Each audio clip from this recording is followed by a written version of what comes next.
The Italian Wine Podcast is the community-driven platform for Italian wine geeks around the world. Support the show by donating at ItalianWinepodcast.com. Donate €5 or more and we'll send you a copy of our latest book, My Italian Grape Geek Journal, absolutely free. To get your free copy of My Italian Grape Geek Journal, click Support Us at ItalianWinepodcast.com or wherever you get your pods.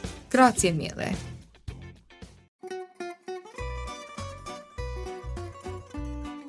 Welcome to Wine, Food and Travel with me, Marc Millon, on Italian Wine Podcast. Listen in as we journey to some of Italy's most beautiful places in the company of those who know them best, the families who grow grapes and make fabulous wines. Through their stories, we will learn not just about their wines, but also about their ways of life, the local and regional foods and specialities that pair naturally with their wines, and the most beautiful places to visit. We have a wonderful journey of discovery ahead of us, and I hope you will join me.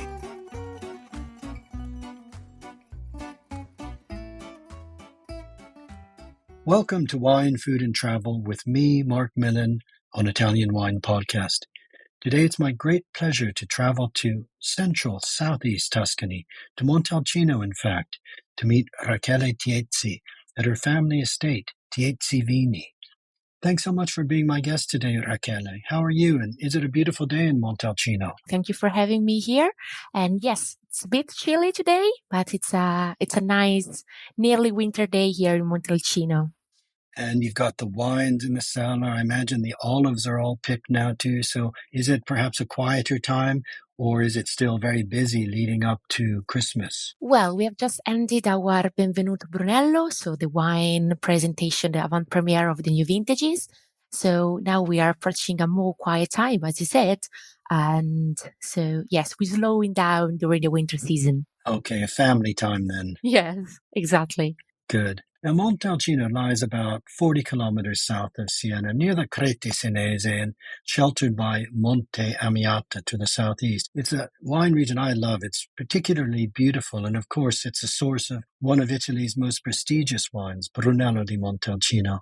Rachele, to help our listeners, can you please describe the countryside so that they can get a vivid picture in their minds of this very beautiful and special place? Yeah, Montalcino lays in the countryside in the beautiful hills of Valdorcia that actually is a World Heritage listed by UNESCO. So it's a very beautiful countryside. There are sweet hills that changes colors depending on the season. They are yellow during summer, they are green during the spring. It's a beautiful environment, and each hill is always covered by cypresses that lays on the hills that are also pointed with different cottages, and each cottages actually belongs to different wineries or properties. It's an amazing place to see and also to live, actually. Visiting Valdorcia and Montalcino area is a beautiful experience, I think, for everybody. That's a really vivid and perfect description. And it's also an area that isn't just single-minded monoculture of vines or vines and olives. There's still a lot of woodland, isn't there? Yes, actually, Montalcino area is much more woody than vines actually cultivated. And it's actually very nice to see because there is a good switch between vine plants, woods, and also there is some kind of, wet cultivation as well. So it's a beautiful and also very dynamic environment to see. Okay. Now, Tiezzi is a family business that was started in the 1980s. Can you tell us the story of your family business and of the various estates that you now have? Yeah, as I said, I am the third generation of my family involved in wine business because our wineries, Tiezzi, has been started in the 80s, as you said. My grandfather, Enzo Tiezzi, my grandpa, is a oenologist and an agronomist. And during his life, he had worked for 4 different wineries in Montalcino, and also in the Chianti area. And when he got retired, he decided to start making wine on his own. And step by step, we built the winery we have today, that we have now in total 7 hectares that are located in 2 different spots, actually, because we have 2 different areas from which we produce 2 different Brunellos. And at the beginning, in the 80s, we bought the first unit that is called Poggio Cerrino. And in 1999, we have both the so-called Vigna Soccorso, that is just actually very close to the center of Montalcino, of the village of Montalcino.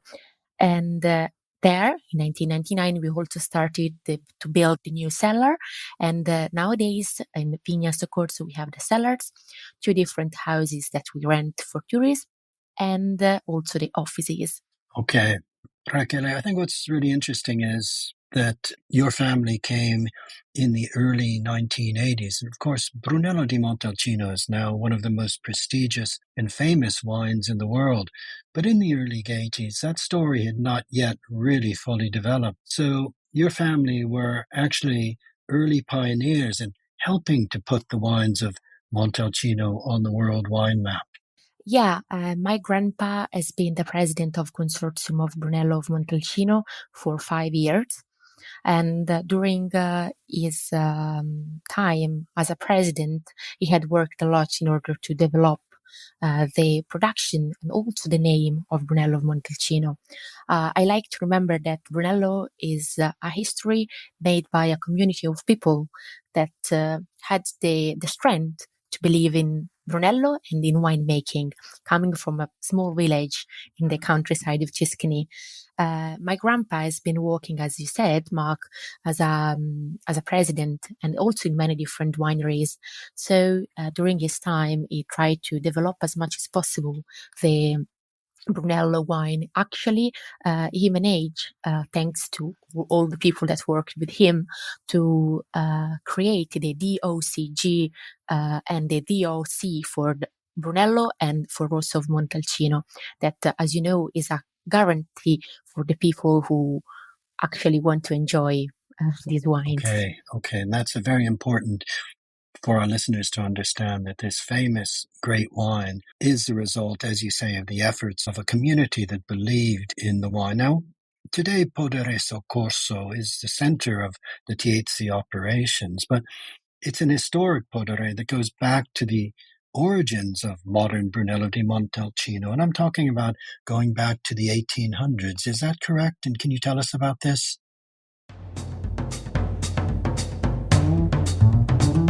Italian Wine Podcast.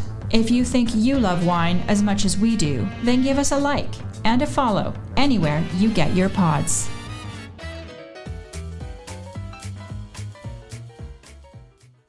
Yes. As I said to you before, we both Poderi Soccorso just in 1999, but the history of this historical place, as you said, belongs to the 19th century, actually, because here, and it is also recognized by the consortium itself, was firstly produced the first label ever with the name Brunello on it. The previous owner of this Poderi Soccorso was Professor Riccardo Paccagnini, that was a professor of agronomy and oenology at the University of Bari in southern Italy, and together also with other people developed the idea of making Brunello.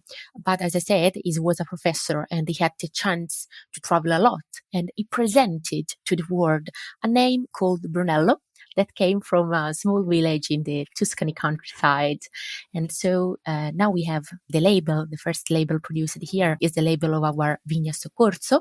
And also all the awards he received were actually donated to the Consortium of Brunello. And everybody that come to Montalcino can see this award that Mr. Paccagnini received during the presentation of his wine. That's a fascinating story, going back to the 1800s. Rachele, can you tell us your own story? When did you become involved in the world of wine? And did you always know you wanted to join your family wine estate? Well, yes, somehow my history in the wine business is, as you said, we are a family business. So somehow we are always involved in winemaking. I cannot remember any meal of my life without wine.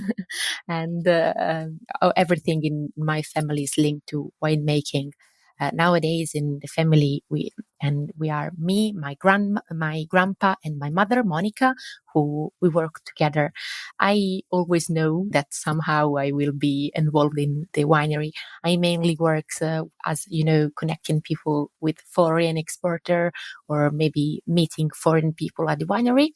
That is my main focus. But the very big strengths of the wineries are my grandpa and my mom, Monica, who are actually the most important people for the wine. Now, tell us a little bit about the philosophy at Tiezzi and how this is reflected in the wines that you produce. Well, generally speaking, we are described as a very traditional winery, and it's true. We are very linked to tradition and to the idea that we want to express as much as possible the importance and the characteristic of our terroir and our territories. That's because we produce two different Brunellos coming from two different areas. About tradition, we don't think that tradition means to be close-minded people, but tradition means to be true who we are, and we don't want to change our ideas in winemaking.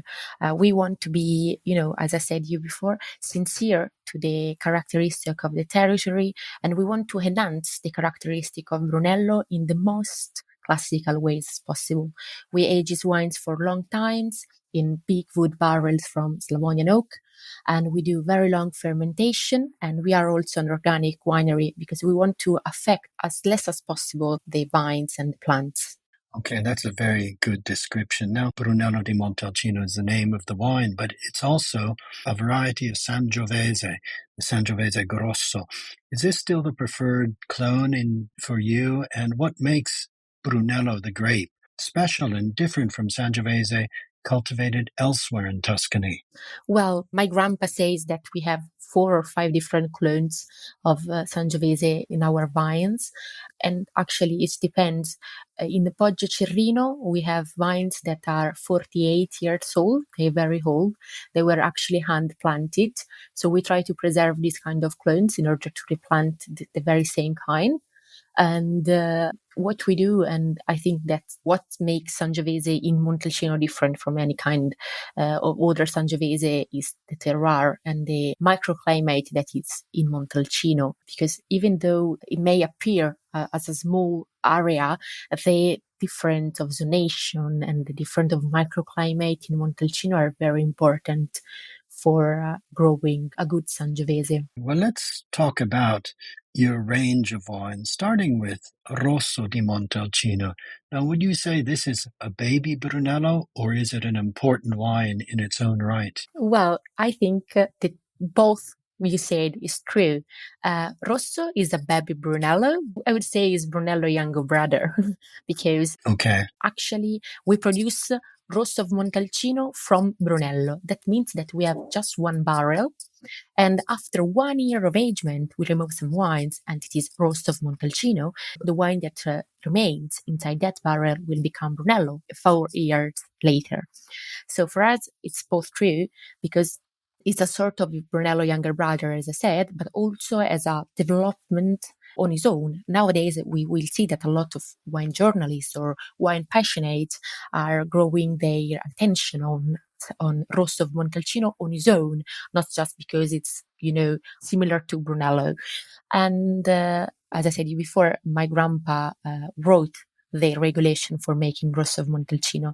So we want to enhance and to express the best also of Rosso on itself without, the idea of depending too much from Brunello. Okay, well, let's now turn to your two cru Brunello di Montalcino, the Vini Soccorso and Poggio Cerrino, and how maybe terroir is reflected in different styles and how the wines taste. Well, the terroir is crucial because when it's harvest time, in 1 week we harvest both the sides, and the wines and grapes actually do the very same path, the very same process inside the cellar. We handpick the grapes, we do a very long fermentation of 20-25 days, and a very long agement in big wood barrels. That is the very same for both the wines, but once you have it in the glasses, they are completely different. Poggio Cerrino belongs from an area that is located 300 meters above sea level. It's northeast oriented. The terroir is very rich. It's very sandy, very rich in fossils. We found a lot of shells fossils while having just a stroll in the vineyard. And the plants are 48 years old.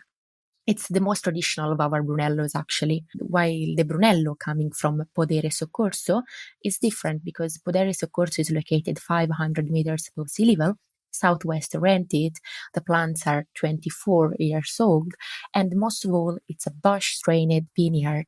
So the plants are smaller than normal, and they are much closer to the soil. That's actually very important because even though the vineyard is southwest oriented, it's also refreshed by the wind. And the Brunello Vigna Soccorso is a Brunello that you won't expect, actually, because it has a touch of balsamic, a touch of spiciness that is quite uncommon and make it quite recognizable. Okay, so is that a riper style than the Poggio Cerrino? Yeah, it's different. It's more, the style in winemaking is the same, but at the end you have two different wines. And it's very, nice because every year is different, and every year it's nice to see how different they are, even though actually, as I said, they do the very same path. Well, that's really interesting, and I think that's really interesting for our listeners to be able to taste terroir from wines made exactly the same way in the same cellar, but from different cru vineyards, to have that reflected in the wine before them. You also make a grappa di Montalcino. Is there a distillery near Montalcino that you send your vinacce? Yes, that's true. Because in Italy you cannot produce grappa on your own, so we send it to a distillery. It's a way in order to not to waste, obviously, the vinacce, and also because we have also some people that likes grappa very much. So it's a grappa from Sangiovese, a grappa of Brunello, and yes, it's in order also to recycle, actually, to use every products of the vines. Well, that's important. That's important. And also for our listeners to understand grappa made from the grape pomace, the leftover grape skins after the winemaking process is finished. Is that a grappa gialla? Is that in wood, or is it a bianca? No, it's bianca. It's just bianca. We used to do also it gialla, so aged in barriques, but now we prefer to do the bianca. Now, final product I want to discuss is your extra virgin olive oil. I'm imagining that your olives are harvested now and you have the luxury to enjoy the exquisite first new olive oil of the season. Is that right? Yeah, exactly. We just ended to take the olive from the olive mill, so we are now enjoying some of it. Oh, good. That's a special moment as well, isn't it? Yeah, obviously, because actually when you do, or at least for us, when you take the olives to the olive mill, it means that also it's time to rest, no? Because it's time to stop. And yes, the season is over. Yes, absolutely. Now, this is a good opportunity to turn to food and to the foods of Montalcino, of Tuscany, and how they pair well with your wines. And let's start with the new oil. How do you enjoy the new oil, and what are the wines that you like to drink with that fragrant, peppery, new extra virgin olive oil? When we taste olive oil, in Tuscany, we do the so-called bruschetta. So we toast some Tuscan bread that I remember is without any salt added. That is actually just toasted. You pour and you spread some olive oil directly on the slice of bread. It's the best way to enjoy it because you enjoy all the peppery and all the new flavors of new oil. And in my family, we do it actually quite every day. About wine pairing and food pairing with wine, obviously the Tuscan cuisine is a poor cuisine that is actually linked to the life of farmers. So we usually produce pasta, fresh pasta that's called pinci in Montalcino, just water and wet flour. And usually it's paired with some slow-cooked ragu that can be from any kind of meat, usually also wild boar. The area of Montalcino is full of wild boar that are hunted. Now it's the hunt season here. and also with the Rosso and with the Brunello as well. But also long cooked meat is as well. For example, the wild boar stews or rabbit. So it's like wild meat hunted. Okay, and those are foods that, of course, go well with either Rosso or Brunello. Yes. Both of them are nice and enjoyable. And obviously, long cooked meat, probably better with Brunello. That's the best pairing ever. And what you mentioned, the bruschetta, you've made that sound so simple and so delicious. And I would agree, it is one of the best foods in the world when you have the really excellent Tuscan bread, as you mentioned as well. No salt in it, which is kind of difficult for us when we taste that for the first time on its own. But with that peppery olive oil, it's just so good. Yeah, it's balanced also because also very typical of the Tuscany area is cured meat, so prosciutto or salame, and they are very rich in salt. So it would be hard to pair with salted bread as well, no? So there is a reason why the Tuscan bread is without any salt added in it. Yes.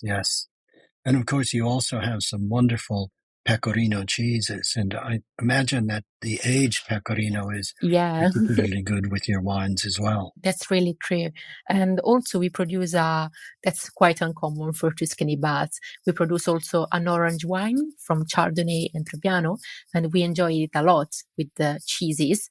And as well, we produce Moscadello of Montalcino, that is a wine coming from Muscat grape, that is a bit sweeter, a bit sweet wine that pairs greatly with cheeses. Oh, okay. I didn't know you produced those wines. The orange wine sounds fascinating. And also the Moscadello di Montalcino, that's an interesting wine historically because that wine was actually produced long before Brunello di Montalcino, wasn't it?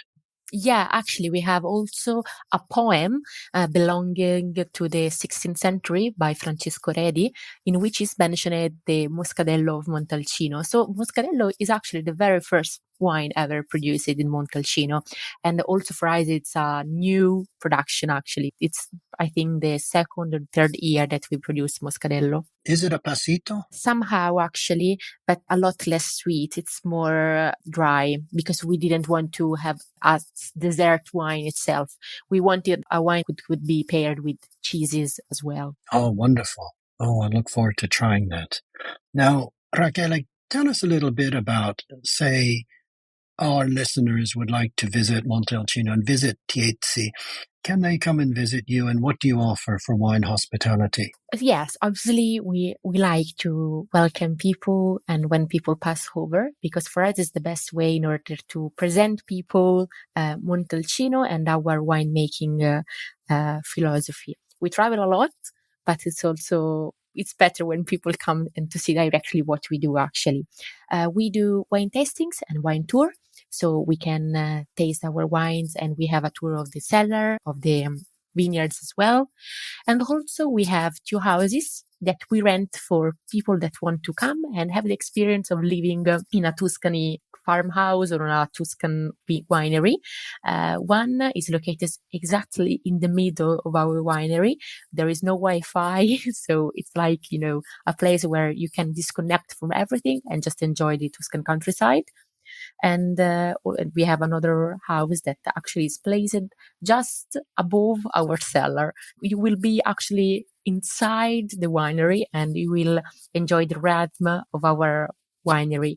We are a family business, so we are always around and we can stay together and have also a good time. Well, that sounds a wonderful way to experience Montalcino, to actually stay within the winery, to almost wake up to the aromas of wine coming from those big botti grandi that where the Brunello is aging, and to be able to then toast the bread and put the olive oil and drink the wine. It sounds wonderful. Yeah, exactly what we want to. Well, Rachele, thank you so much for being my guest today and sharing with us the story of the Tiezzi family estate and of how it grew from the 1980s and with what you're doing and offering today. It sounds just a magical place, and I would really love to visit, as I'm sure our listeners will. So I hope that they will find their way to you, and I hope I will too. So thank you very much. Thank you to you for having me, Mark, and I hope to see you soon, and also your listeners to come to Montalcino. Thank you, grazie e buona giornata. Thank you too. We hope you enjoyed today's episode of Wine, Food and Travel with me, Marc Millon, on Italian Wine Podcast. Please remember to like, share and subscribe right here or wherever you get your pods. Likewise, you can visit us at italianwinepodcast.com. Until next time, chin chin.